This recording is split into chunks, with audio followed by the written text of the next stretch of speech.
A verdadeira Páscoa do Senhor e suas origens. Podemos começar esta breve explicação da Páscoa com Gênesis 3:15. Farei que haja inimizade entre você e a mulher, e entre a sua descendência e o descendente dela. Ele lhe ferirá a cabeça, e você lhe ferirá o calcanhar.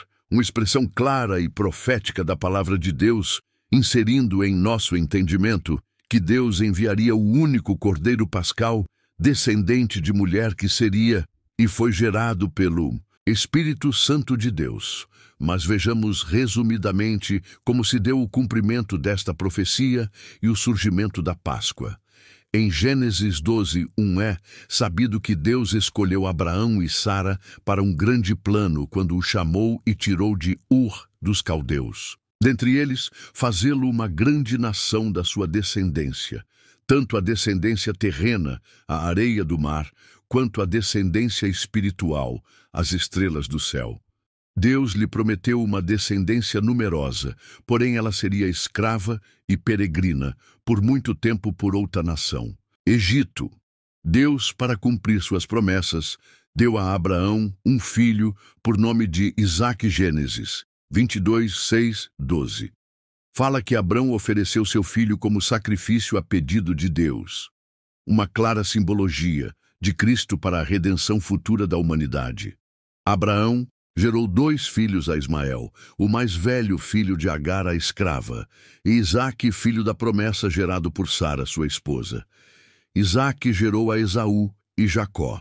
Jacó foi quem gerou os 12 patriarcas, que levam o nome das 12 tribos de Israel. Dentre eles estava José, um dos filhos da velhice de Jacó, sendo o irmão mais novo, Benjamim. José era um sonhador, e por causa dos seus sonhos, seus irmãos o invejavam, e o lançaram em uma cova, e o venderam posteriormente para uma caravana de ismaelitas que passavam pelo deserto. Desta feita, José foi parar no Egito, na casa de Potifar, guarda real do faraó.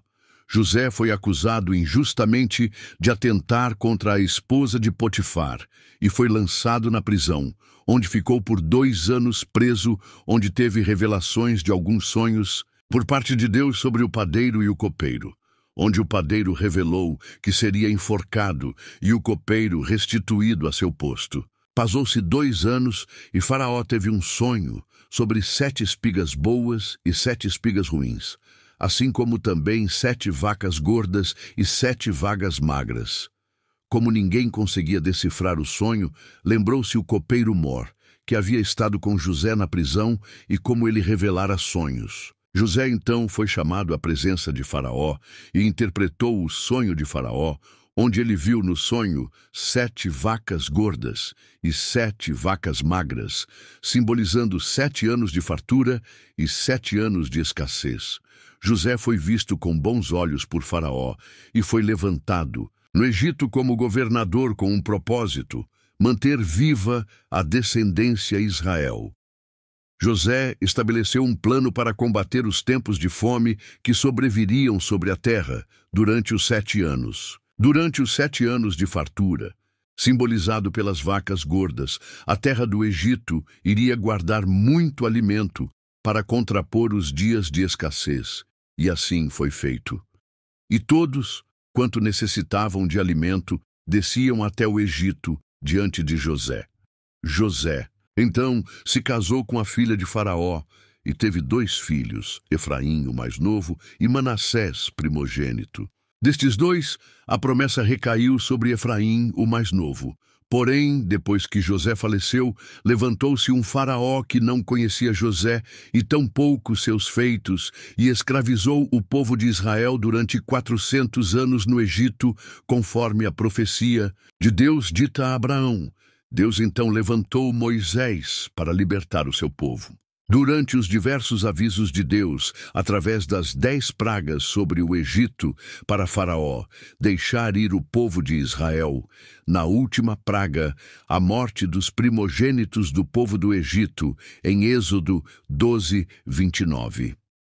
Antes do anjo da morte passar, Deus ordenou aos israelitas que separassem um cordeiro macho, conforme o tamanho de cada família sem mácula, para que fosse assado, sendo a gordura queimada, e o sangue aspergido nos umbrais das portas da casa de cada família israelita.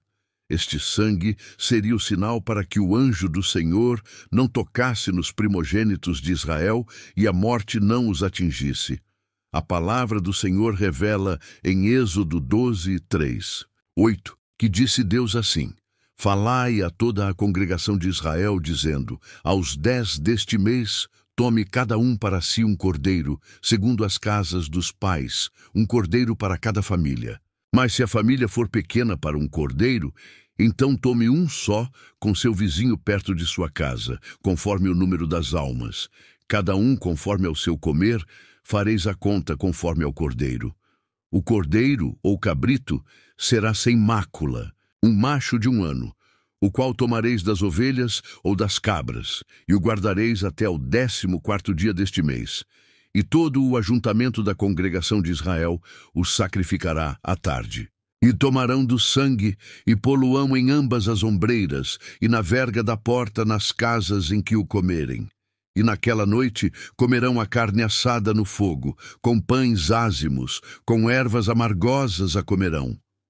A palavra de Deus nos diz que o povo deveria comer com os lombos cingidos, os pés calçados e cajado nas mãos. 11 e o comereis apressadamente. Esta é a Páscoa do Senhor. Êxodo 12, 11. A Páscoa foi uma instituição seguindo a ordem do próprio Deus para o povo de Israel, a qual traz um significado histórico para o povo judeu e também traz uma conexão direta com a igreja atual, a qual está concentrada na morte e ressurreição de Jesus, ou Yoshua.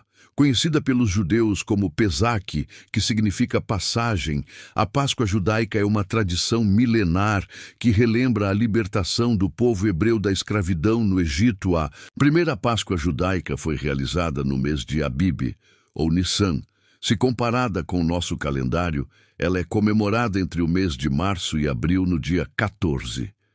Em Levítico 23, a palavra do Senhor fala sobre as festas solenes, onde a Páscoa seria comemorada ao dia 14 do primeiro mês de Abib. Depois do exílio da Babilônia, passou a ser chamado de Nissan, números 9.2 ao 5. Celebrem os filhos de Israel a Páscoa, a seu tempo determinado. No dia 14 deste mês, pela tarde, a seu tempo determinado, a celebrareis, segundo todos os seus estatutos, e segundo todos os seus ritos, a celebrareis. Disse, pois, Moisés aos filhos de Israel que celebrassem a Páscoa. Então celebraram a Páscoa no dia 14 do primeiro mês, pela tarde, no deserto de Sinai. Conforme a tudo o que o Senhor ordenara a Moisés, assim fizeram os filhos de Israel. Deuteronômio 16, 1-3. Guarda o mês de Abib e celebra a Páscoa do Senhor, teu Deus. Porque no mês de Abib, o Senhor, teu Deus, te tirou do Egito de noite. Então sacrificarás como oferta de Páscoa ao Senhor, teu Deus, do rebanho e do gado, no lugar que o Senhor escolher para ali fazer habitar o seu nome. Entendemos então que em Êxodo a Páscoa era realizada no mês de Abib, Êxodo 12, 14, e a festa dos pães asmos, Êxodo 12, 15, 20, foram instituídas no primeiro mês, Êxodo 12, 2-18, também chamado o mês de Abib, um dos nomes do mês cananeu, Êxodo 13, 4 e 23 e 15.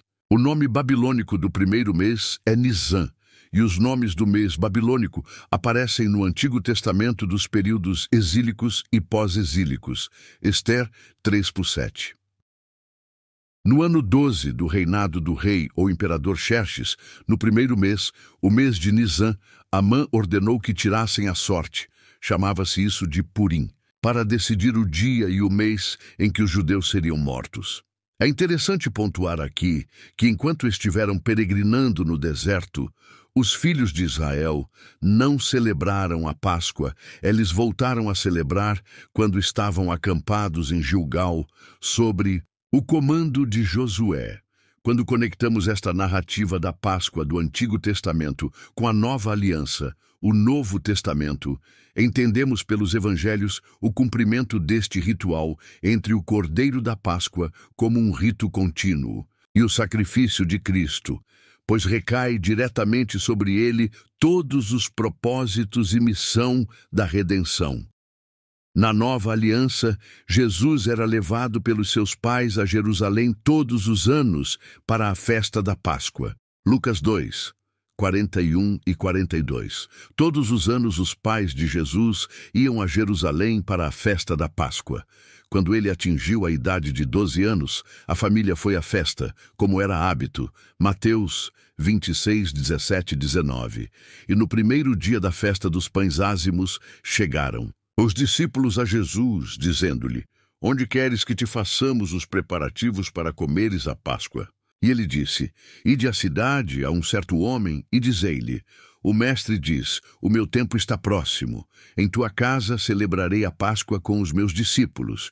E os discípulos fizeram como Jesus lhes ordenara e prepararam a Páscoa. Marcos 14, de 12. Ao 26 e, no primeiro dia dos pães ázimos, quando sacrificavam a Páscoa, disseram-lhe os discípulos: Aonde queres que vamos fazer os preparativos para comer a Páscoa?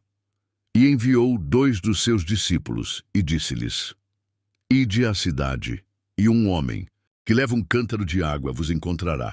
Segui-o, e onde quer que entrar, dizei ao senhor da casa: O mestre diz: Onde está o aposento em que hei de comer a Páscoa com os meus discípulos? E ele vos mostrará um grande cenáculo mobiliado e preparado. Ali preparai-a para nós. E saindo seus discípulos foram à cidade e acharam como lhes tinha dito, e prepararam a Páscoa. João 2, 13 ao 16. E estava próxima a Páscoa dos judeus, e Jesus subiu a Jerusalém. E achou no templo os que vendiam bois, e ovelhas, e pombos, e os cambistas assentados. E tendo feito um açoite de cordões, lançou todos fora do templo, também os bois e ovelhas, e espalhou o dinheiro dos cambistas e derrubou as mesas. E disse aos que vendiam pombos: Tirai daqui estes, e não façais da casa de meu pai casa de venda. João 6, 1 ao 4. Depois disto, partiu Jesus para o outro lado do mar da Galileia, que é o de Tiberíades, e grande multidão o seguia, porque via os sinais que operava sobre os enfermos. E Jesus subiu ao monte e assentou-se ali com os seus discípulos. E a Páscoa, a festa dos judeus, estava próxima. Neste tempo, o cordeiro era sacrificado na área do templo, e seu sangue era lançado pelo sacerdote sobre o altar. A refeição pascal poderia ser consumida em qualquer casa da cidade, e era comum que os judeus se reunissem em grupos, assim como Jesus e seus discípulos que se reuniam no cenáculo, formando um tipo de unidade familiar. Alguns historiadores acreditam que entre 60 mil a 180 mil judeus compareciam a Jerusalém. A maioria era formado por judeus da diáspora que vinham de todas as partes do Império Romano. Alguns historiadores acreditam que eram sacrificados em torno de 250 mil cordeiros, devido à celebração da Páscoa. Isso implica dizer que haviam muitos sacerdotes para executar esta tarefa, visto que deveriam sacrificar o cordeiro antes do crepúsculo do dia 14 de Nissac.